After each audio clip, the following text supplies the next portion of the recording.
Nursery story. The Lost Princess. Once upon a time in a village called Igodo, there lived a beautiful young maiden.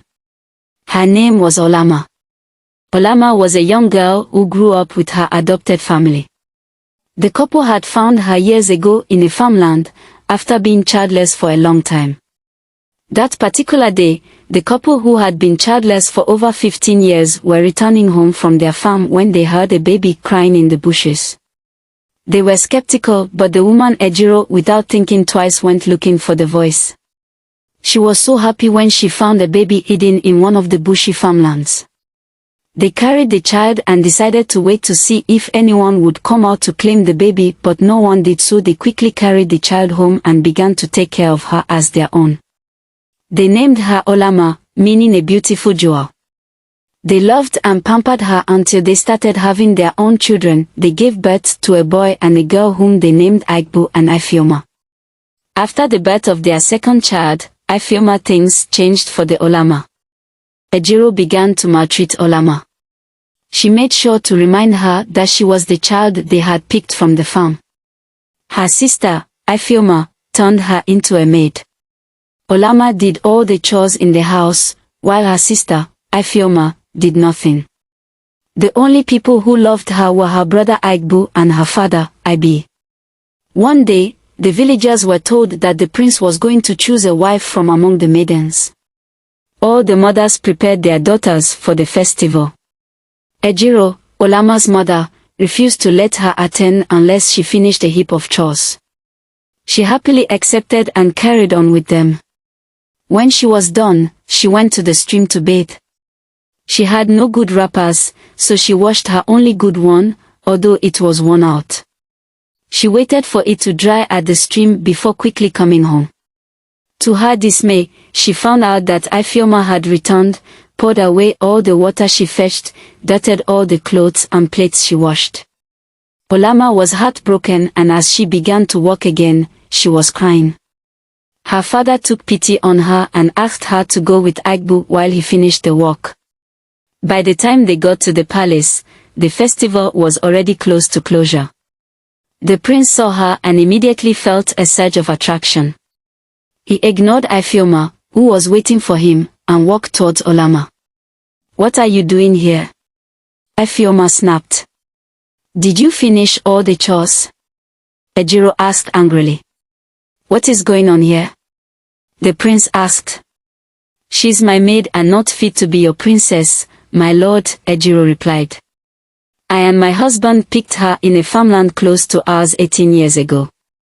She had this necklace on her neck, but we couldn't remove it. The rope grows as she grows." An old woman came out of the crowd and walked towards Olama. "Where did you get this necklace from?" she asked, referring to the necklace on Olama's neck. "I have always had it since I can remember," Olama replied. "Princess Masanochi, for that's what I called you after you were born," the old woman said. "You were stolen on the same day you were born. I'm Marima, mother of King Ojo of the neighboring village, your grandmother." Everyone was shocked. "How are you sure?" Ejiro asked. "She has the necklace. The other half is with her mother," the old woman said. "The king of this kingdom is the son of my best friend, blessed be her soul. We had agreed that her grandson would marry my granddaughter, but MMA had gone missing and it broke our hearts. However, we kept our promise to be there when he chose a bride. I came today. Thanks be to the gods for giving me back my granddaughter. I see my wish and my friend's wish finally coming true." Everybody rejoiced. "This is good news," Ejiro said. "I really took good care of her." "It's a lie," Igbo shouted. "Who are you?" the old woman asked. "I'm Ejiro's son. She and my evil sister here made life a living hell for her. I and my father were her protectors," Igbo replied. "I see," the old woman said angrily. "It really tells on her because what she's putting on is what I can't give to a mad woman. My daughter, come," she said to Olama and hugged her tight while Olama cried. That day, the prince presented her to his father as his bride-to-be. The same day, the old woman took Olama home with her. Agbu and his father went with them while Ejiro and her daughter were punished. They were to sweep the village market for 7 days and fill the palace water pot for 7 days. At home, the king and queen were happy to reunite with their daughter again. They hosted a big party to celebrate the return of Olama, the lost princess of Anioma village. The king rewarded Olama's previous father, Ibe, and brother with a lot of cowries and hectares of land in Anioma. Rumor had it that Anioma lands were more fertile than any other land in the neighboring communities. The lands would give Ibe and Agbu an edge in farming over other farmers from their own village. The prince married Olama the following week and they lived happily ever after. The end. The moral lesson of this story is that love and kindness are rewarded, and how greed and envy are punished.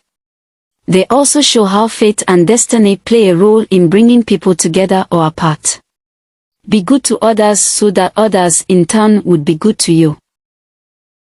Thanks for listening to this story.